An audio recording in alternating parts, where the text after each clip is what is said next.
মেজো রাম নামে পরিচিত। টানা চোখে মা সীতা একমাত্র হাওড়াতেই দেখতে পাওয়া যায়। সাবিত্রী সত্যবান এত বড় বজরংবলীর মূর্তির সামনে আমি তো অত্যন্ত ছোট্ট নগণ্য। মাতা সমীচণ্ডী, বিভিন্ন দেবদেবী কিন্তু থেকে থাকেন, যমরাজ, গোফওয়ালা, রাম ঠাকুর, আলাদা একটা বাঙালি ব্যাপার স্যাপার রয়েছে না।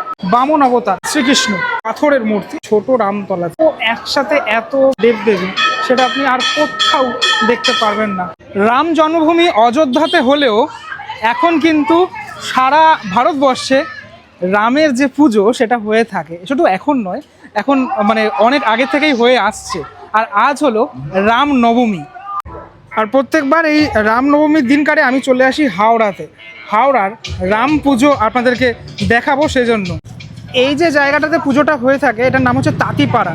আর এই যে রামচন্দ্রকে আপনি দেখতে পাচ্ছেন, রামচন্দ্র, লক্ষণ এবং মা সীতাকে আপনি দেখতে পাচ্ছেন, এটি হলো মেজো রাম নামে পরিচিত। মেজো রামতলা, তাঁতিপাড়া। আপনি যদি আসছেন এখানে মোটামুটি থাকে দুদিন মতো থাকে। এই যে ঠাকুর এখানে থাকে দুদিন মতো। এখানে অনেকটাই বড় রামের যে মূর্তি সেটা হয়ে থাকে। ও শুধুমাত্র রামচন্দ্র, লক্ষণ এবং মা সীতা নয়, রয়েছেন বজরংবলীও। যেহেতু আজকেই পুজোটা সম্পন্ন হয়েছে, আজ যেহেতু নবমী পুজো, রাম নবমী পুজোটা সম্পন্ন হয়েছে কিছুক্ষণ আগেই, তাই জন্য এখানে পুজোর সমস্ত সরঞ্জাম সেটা তো রয়েছেই, সাথে সাথে সুন্দরভাবে মালা দিয়ে রামচন্দ্রকে সাজানো এবং সকলকেই সুন্দরভাবে সাজানো। আপনি এরকমভাবে আর কোথাও হয়তো মানে রামের পুজো দেখতে পারবেন না যেটা হাওড়াতে হয়ে থাকে। এই ধরনের প্রতিমা বা এই ধরনের মূর্তি একমাত্র হাওড়াতেই দেখতে পাওয়া যায়। এই যে মুকুটের অংশগুলো এরকম অনেকটা বড় আকৃতির হয়ে থাকে এবং এরকম ধরনের কাজই থাকে, যে কাজ আমি নদিয়াতে যখন ঠাকুর দেখতে যাই এ ধরনের মুকুট দেখতে পাই। এখানে প্রত্যেকের সাজের মধ্যে ওই সেম জিনিসটা মানে একটা সামঞ্জস্য, সেই সামঞ্জস্য রেখেই করা হয়েছে। এবং হনুমানজি অর্থাৎ বজরংবলী, তারও যে মূর্তিটি সেটা আকারে হয়তো ছোট, কিন্তু সাজসজ্জায় কোনো রকম কমতি নেই। কিন্তু এবার একটু মা সীতাকে দেখাই আপনাদেরকে। একদম মানে আমাদের ঘরের মায়ের মতোই মাকে কিন্তু লাগছে দেখতে। একদম টানা চোখে মা সীতা এখানে রয়েছেন। আর যেখানে রামচন্দ্র থাকবে সেখানে তো লক্ষণও থাকবে, তাই জন্য লক্ষণকেও এখানে রাখা হয়েছে। এলাকার সমস্ত মহিলা যারা রয়েছেন তারাও যেরকম পুজোতে সামিল হয়ে থাকেন, প্লাস যারা পুরুষেরা তারাও সামিল হয়ে থাকেন। মোট কথা এখানের পুজোটা খুব জাঁকজমক করে হয়ে থাকে। একদম রাস্তার ওপরেই পুজোটা হয়ে থাকে। ঝাড় ঠাড় সব জ্বালানো রয়েছে, ঝাড়বাতি জ্বালানো রয়েছে। এইভাবেই ফুলের মালা দিয়ে পুরোপুরি সুসজ্জিত রামচন্দ্র, মা সীতা এবং লক্ষণ। এই পুজোটা মোটামুটি বিগত বছরগুলোতে 4 দিন থাকতো, এবছর কিন্তু 8 দিন মতো রয়েছে। আপনারা যদি আসতে চান এখানে তাহলে আসতে পারেন সরাসরি। হ্যাঁ, তো খুব সুন্দরভাবে ওয়েল ম্যানেজড পুজো হয়ে থাকে এখানটাতে। আর অনেকেই জানে না, হাওড়াতেও অনেকে থাকে যারা জানে না যে মেজো রামের পুজো হয়ে থাকে এই হাওড়ার। আর এখানেই আপনি দেখতে পারবেন, মানে এটা আমি গতবার মিস করেছিলাম, এখানেই সামনেই এই যে মেজোরামের যে পুজোটা হয় এখানে সামনেই কিন্তু এই সাবিত্রী সত্যবানকে দেখা যাচ্ছে, মানে যমরাজকে দেখা যাচ্ছে।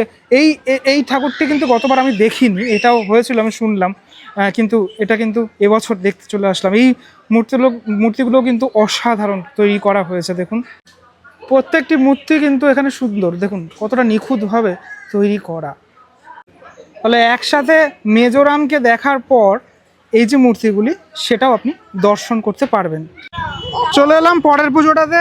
এটা হচ্ছে দালাল পুকুরে হয়ে থাকে একটা বজরংবলীর পুজো, হনুমানজির পুজো হয়ে থাকে। বিরাট হনুমান বলা যেতে পারে, ঠিক আছে, অনেকটা বড়, ঠিক আছে। প্রত্যেকবারই এরকমটাই করে থাকে ওরা, এবং ফিনিশিংও কিন্তু দুর্দান্ত। পুরোপুরি মাটির কাজের ওপর এরকম বজরংবলীর যে মূর্তি সেটা প্রতিষ্ঠা করে। এখানেই এই মূর্তিটা তৈরি হয়ে থাকে এবং থাকে মোটামুটি এই মূর্তিটাও থাকে। এটা দালাল পুকুর অঞ্চল। এই যে পুকুরটার নাম হচ্ছে দালাল পুকুর। একদম দালাল পুকুরেই আসলেই তোমরা দেখতে পারবে মেজোরাম। আমি যেভাবে শুরু করলাম মেজোরামতলা থেকে দালাল পুকুরে, সেইভাবে তোমরা আসলেই এই যে ঠাকুরটি সেটা তোমরা দেখতে পারবে। একটু ডিটেলে দেখাবো। এখানেও কিন্তু পুজো সম্পন্ন হয়েছে। এই যে সব পুজোর ঘটগুলো রয়েছে, এখানে ঘট সমেত পুজো রয়েছে। এবং এখানে দেখো এই যে হনুমানজির হাতে যে গদাটি থাকে এটাও কিন্তু অনেকটা বড়। এখানেই যেহেতু তৈরি হয়, এই যে নিচে যে গাড়িটা রয়েছে এর ওপরেই তৈরি হয়। একদম সামনে দাঁড়িয়ে রয়েছি, মানে এত বড় মূর্তি তার সামনে আমি দাঁড়িয়ে রয়েছি, আমাকে একদম ক্ষুদ্র মনে হচ্ছে। কারণ সত্যি কথা আমি কতটা ক্ষুদ্র দেখো, এত বড় বজরংবলীর মূর্তির সামনে আমি তো অত্যন্ত ছোট্ট নগণ্য। এখানে এই যে মানে অর্নামেন্টসগুলো ব্যবহার করা হয়েছে না, ছোট্ট অর্নামেন্টসগুলো ব্যবহার করা হয়েছে, সেটা পুরোপুরি কাগজের ওপরে ব্যবহার করা হয়েছে, মুকুটের অংশ থেকে শুরু করে সবটা। এবং মূর্তির ওপরে যে লাইটটা ফেলা হচ্ছে, এই যে লাইটটা পড়ছে, এটা কিন্তু চেঞ্জ হচ্ছে, অনবরত চেঞ্জ হচ্ছে এই লাইটটা। রাতের বেলায় আসলে সব থেকে বেশি ভালো লাগবে, তখন এই দিনের আলোটা যেহেতু থাকবে না, তাই অরিজিনাল যে রূপটা সেটা পুরোপুরি বোঝা যাবে। লেজের যে অংশটা সেটা এই যে দেখা যাচ্ছে খানিকটা, যেহেতু জায়গাটা অত্যন্ত শর্ট, একদম রাস্তার ওপরে, ক্রাউডেড একটা রাস্তা, তার উপরেই হয়ে থাকে। এবং এত বড় যে হনুমানজির মূর্তি সেটা অন্য অনেক জায়গায় দেখতে পাওয়া যায় না, যেটা এখানে দেখতে পাওয়া যায়। যদি তুমি আসছো এই দালাল পুকুরে, তাহলে অবশ্যই দর্শন করেছো হনুমানজিকে। আমি অনেক জায়গাতেই ঘুরি, কিন্তু এত সুন্দর আর এত বড়, বড় হলেই যে সুন্দর হবে সেটা কিন্তু হয় না। এটা কিন্তু এতটাই বড় আর এতটাই সুন্দর, সেটা একমাত্র আমি এখানেই দেখতে পাই। যার জন্য সেই কারণের জন্যই প্রত্যেকবারই আমি চলে আসি দালাল পুকুরের এই বজরংবলীকে দর্শন করতে। চলে এলাম আমার পরবর্তী গন্তব্য সমীচণ্ডী তলাতে। তার কারণ এই সমীচণ্ডী তলাতেই হয়ে থাকে মা সমীচণ্ডীর পুজো, যেটা কিন্তু এই রামনবমীর আগে থেকেই এই সমীচণ্ডী তলাতে মায়ের পুজোটা শুরু হয়। এই হলো মন্দির, এই মন্দিরেই মায়ের যে পুজো, সে পুজো হয়ে আসছে। আমি বিগত 5 বছর হয়ে গেল এখানে আসছি, প্রত্যেক বাড়ি মাকে দেখে থাকি। তবে হ্যাঁ, একটা জিনিস আমি এখানে অ্যাড করব, কিছুক্ষণ পর বলবো সেটা। এই যে মায়ের যে বিগ্রহ তোমরা দেখতে পাচ্ছ, এই বিগ্রহ কিন্তু 4 মাস থাকে এখানে, ওই মূর্তি 4 মাস থাকে। কেননা রামচন্দ্রের যে মূর্তি, তার সাথে সাথেই এই মূর্তিরও বিসর্জন হয়ে থাকে। একটু পরেই আমি তো মেন যে রামতলার মানে রাম পুজো সেটা তোমাদেরকে দেখাবো, কিন্তু এখানে যে মূর্তিটা তোমরা দেখতে পাচ্ছ, এই মাতা সমীচণ্ডী, মাতা সমীচণ্ডীর একদম ওপরে আমরা দেখতে পাচ্ছি মা লক্ষ্মীকে, মা জগদ্ধাত্রীকে দেখতে পাচ্ছি। ঠিক আছে, এখানে যে ঠিক যেমনটা আমরা দেখতে পাচ্ছি, কাইন্ড অফ এইরকমভাবেই কিন্তু বিভিন্ন দেবদেবী কিন্তু থেকে থাকেন রামচন্দ্রের কাছেও। হ্যাঁ, পুরোপুরি পরিবার সমেত এরকম সুসজ্জিতই থেকে থাকে, সেই রূপ আমরা দেখতে পারবো আর কিছুক্ষণ পরেই। মায়ের যে এখানে পুজোটা হয়ে থাকে সেটা খুব নিষ্ঠার সাথে হয়ে থাকে। এখানে কিন্তু আজকের যে পুজো সেটাও সম্পন্ন হয়েছে। এই 4 মাস ব্যাপী পুজো মাতা সমীচণ্ডীর এখানে হয়ে থাকে। এবং সাজসজ্জা দেখো তোমরা, ঠিক আছে, মায়ের শাড়ি থেকে শুরু করে সমস্তটাই, সাজসজ্জাটা অত্যন্ত সুন্দর। আমি একটুখানি জুম করে দেখানোর চেষ্টা করি তোমাদেরকে। দেখো মায়ের যে মুখমণ্ডলটা, সেটা কতটা মিষ্টি, কতটা সুন্দর, যেন চোখ জুড়িয়ে যায়, যেন দেখতেই ইচ্ছে করে, বারবার করে মায়ের মুখের দিকে বারবারই তাকিয়ে থাকতে ইচ্ছে। একদম নিচের অংশটাতে ব্রহ্মা বিষ্ণু মহেশ্বর তারা রয়েছেন, এই ত্রিদেব রয়েছেন। এবং ওপরটা তো দেখালামই, এখানেও কিন্তু মুকুটের যে অংশটা, সেটা ঘরানাটা খানিকটা এরকমভাবেই সাজানো। মুকুটটা সোনার উপর সাজে মা এখানেও সুসজ্জিতা হয়ে আছেন।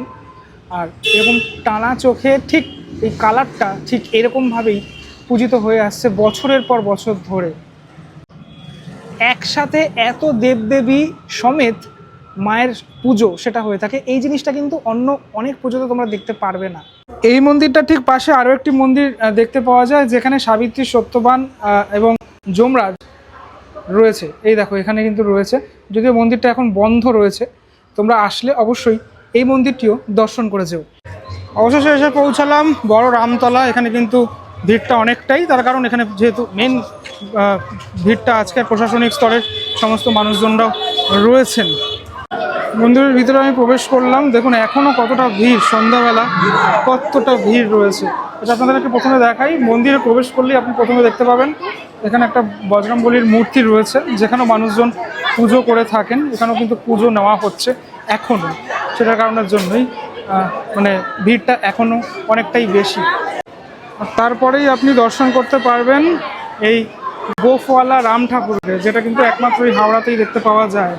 হ্যাঁ, প্রচুর মানুষ, সবুজ রঙের এই গোফওয়ালা রামচন্দ্র, তিনি কিন্তু এখানে সপরিবারে রয়েছেন। এবং শুধুমাত্র রামচন্দ্র নয়, যেটা আমি একটু আগেও বলছিলাম, সমীচণ্ডী তলাতে সমীচণ্ডীর মাকে দর্শন করানোর সময় যেটা বলছিলাম, একদম ওপরের অংশটাতে মা লক্ষ্মী, তারপরে মা জগদ্ধাত্রী সবাই রয়েছেন। আমার সামনেটাতে প্রচুর ভিড়, আমি অনেক দূর থেকেই আপনাকে দর্শন করাচ্ছি। এই হলো রামচন্দ্র এবং মাতা সীতা।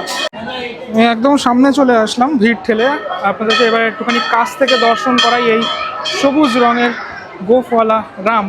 ঠিক আছে, দেখতে পাচ্ছেন কি মানে একটা আলাদা একটা বাঙালি ব্যাপার স্যাপার রয়েছে না এই মানে মূর্তিটার মধ্যে, আলাদা একটা ব্যাপার স্যাপার রয়েছে যা দেখলেই সত্যি মন মুগ্ধ হয়ে যায়। আর এই এত একসাথে এত দেবদেবী সেটা আপনি আর কোথাও দেখতে পারবেন না। ঘরের মহিলারা থেকে শুরু করে পুরুষরা, এমনকি কচি কাচাও, মানে 8 থেকে 80 সবাই এসেছেন এই হাওড়ার রামরাজাতলার রামকে দর্শন করতে, রামচন্দ্রকে দর্শন করতে, যার আদর্শ মেনে আজও মানুষ চলে থাকে। এই সামনের অংশটাতে দেখতে পাচ্ছেন সবাই একসাথে বসে পড়লো, এখানে কিন্তু পুজো নেওয়া হচ্ছে এখন।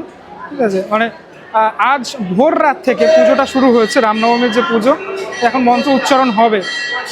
এখানে দেখুন, এই দেখুন মহাদেবকে দেখুন, একদম বসে রয়েছেন মহাদেব। আর একদম ওপরটা যদি দেখাই, এই টোটাল ঠাকুরের কিন্তু হাইট মানে পুরোটা মিলে কিন্তু অনেকটা বড়। এই হলো একদম ওপরে ওপরে যে সমস্ত ঠাকুরগুলো রয়েছে, আপনাদের একটুখানি জুম করে দেখানোর চেষ্টা করছি সবটা। দেখুন মা জগদ্ধাত্রী, দুই পাশে মা জগদ্ধাত্রী রয়েছে এখানে। আর এই যে সাজটা, এই সাজটা কিন্তু আপনি আর মানে অন্য কোনো জায়গায় দেখতে পারবেন না। যে সোনার উপর সাজে মাকে সাজানো হয়েছে। এবং এই রামচন্দ্র এখানে রামরাজাতলাতে থেকে থাকেন 4টে মাস। 4টে মাস আপনারা যখন তখন আসবেন দেখতে পারবেন, মানে মন্দির খোলার সময় অবশ্যই যখন আসবেন আপনারা দেখতে পারবেন। এখানে কিন্তু ব্রহ্মা বিষ্ণু মহেশ্বর তারাও কিন্তু রয়েছেন। আমি দেখতে এখান থেকে পাচ্ছি, এখানে দেখাচ্ছি আপনাকে। ব্রহ্মা বিষ্ণু মহেশ্বর 3জনেই এখানে রয়েছেন। মন্দিরের ভিতরে যে এই ব্যারিকেডের ওপারটাতেই পুজোটা মেনলি নেওয়া হয়, এখান থেকে প্রবেশ করা হচ্ছে। ঠিক আছে, এই পাশে আরও একটি মন্দির রয়েছে, সেটা আমি দর্শন করাবো। এখান থেকে দেখাই একটুখানি। দেখুন দেখুন এখন দেখুন ঘড়ির কাঁটায় এখন বাজে হচ্ছে 6:05। এখনও ভিড়টা দেখুন। এটা কিন্তু ভোর রাত থেকে এই পুজো দেওয়ার যে লাইন, সে লাইনটা থেকে থাকে এরকমটাই। এবং এই মেলাও চলে, বাইরে যে মেলাটা আপনি দেখলেন সে মেলাটাও চলে এই 4টে মাস ধরে। তারপর 4 মাস পর বিসর্জন হয়। বলা হয় যে এই বাংলার এই একমাত্র এই রামরাজাতলার এই রাম পুজোর সময় এই যে 4টে মাস ব্যাপী থাকা, এটাই সর্বাধিক, মানে এখানেই হয়ে থাকে মেলা সহ এই রামচন্দ্রের এখানে থাকা এবং পুজো হওয়া। এর মানে আগে এখানে কিন্তু আর কখনো অন্য কোনো জায়গায় এরকমটা এতটা অধিক সময় ধরে হয় না। এবারে এখানেও যদি আপনি ফলো করেন, মানে এই রামচন্দ্র এবং সীতার যে মুকুট দেখুন কত বড়, দেখুন। ঠিক আছে, অনেক বড় কিন্তু এই মুকুটও। আপনি যদি দেখে থাকেন নদিয়া জেলা থেকে, তাহলে সেক্ষেত্রে বলে থাকি এ ধরনের প্যাটার্ন ওখানে ইউজ করা হয়। তারপর কিন্তু এখন এই হাওড়া সহ বিভিন্ন জায়গায় এই ধরনের প্যাটার্ন। দেখুন মা সীতার মুকুটটা দেখুন কত বড়, হ্যাঁ অনেক বড়। আমার এই কাজগুলো খুব ভালো লাগে দেখতে। আমি বিশেষ করে যখনই ওখানকার পুজোগুলো দেখে থাকি তখনও দেখে থাকি। আর এই রামচন্দ্রের পুজো আমার দেখা হয়ে গেল, মানে এই রামরাজাতলাতে আসি আমি মোটামুটি 5 বছর তো হবেই, 5 বছর হয়ে গেল। যাই হোক, এবার আপনাদেরকে এখানে এই অংশটা দেখালাম, এবার মন্দিরের বাকি অংশগুলো একটু দেখাই আমি। ঠিক যেখানে রামচন্দ্র অবস্থান করছেন তার এপাশে হনুমানজিকে দেখালাম, আর এপাশে রয়েছে বামন অবতার। এগুলো বামন অবতারের এখানে পুজো হচ্ছে। এই পুজো কিন্তু অনেকে দিয়ে থাকছেন। এই ঠাকুরমশাই এখানে বসে রয়েছে, বামন অবতারের পুজো নিচ্ছেন তিনি এখানে। এখানেও কিন্তু খুব সুসজ্জিত আকারে পুরো ব্যাপারটা রয়েছে। আপনি দেখতে পাচ্ছেন এখানে রয়েছে ঠাকুর রয়েছে, আর এই নিচে বিবাহ হচ্ছে সম্ভবত, সেটাই কিন্তু এখানে দেখানোর চেষ্টা হয়েছে। দেখুন এবার চলে আসলাম একদম ওপরে। এটি আর একটা মন্দির রয়েছে এখানে। এই মন্দিরটা গতবার বন্ধ ছিল, এখানটা তৈরি হচ্ছিল। এখানে আরও যে মূর্তি, সে মূর্তি রয়েছে। এখানে পরপর 3টি মূর্তি রয়েছে। এগুলি মানে সারা বছর থেকে থাকে, যেহেতু 4 মাস শুধুমাত্র রামচন্দ্র থাকেন, যে রামচন্দ্রকে আপনাকে দেখালাম। এটি হলে মহাদেবের একটি মূর্তি রয়েছে, যে মূর্তি এখানে প্রতিষ্ঠিত এবং পুরোপুরি পাথরের মূর্তি। নিয়মিত পুজো হয়ে থাকে এখানে। তারপর এই মাঝখানে রয়েছেন রামচন্দ্র এবং মাতা সীতা। এগুলো রামচন্দ্র এবং মাতা সীতার পাথরের মূর্তি, যে পাথরের মূর্তি দেখলে সত্যি চোখ জুড়িয়ে যায়, এতটাই সুন্দর। এখানে কিন্তু ঠাকুরমশাই রয়েছেন, এখানেও মানুষজন পুজো দিচ্ছেন, সেটা দেখতে পাচ্ছেন আপনি। অত্যন্ত সুন্দর, মানে এই কালার কম্বিনেশন থেকে শুরু করে পুরো ব্যাপারটা কিন্তু ভীষণ সুন্দরভাবে তৈরি করা হয়েছে এখানে। এবং নেক্সট রয়েছেন শ্রীকৃষ্ণ। এখানে শ্রীকৃষ্ণ দাঁড়ানো অবস্থায় এইভাবে রয়েছেন, ঠিক আছে, তিনি এক আলাদা ভঙ্গিমায় রয়েছেন। তবে হ্যাঁ, তার হাতে বাঁশি রয়েছে ঠিকই, কিন্তু তিনি কিন্তু বাঁশি বাজাচ্ছেন না, এক হাতে তার চক্র আছে, ঠিক আছে। এবং দেখতে পাচ্ছেন এখানেও কিন্তু খুব নিখুঁতভাবে সুন্দরভাবে তৈরি করা এই মূর্তিটি।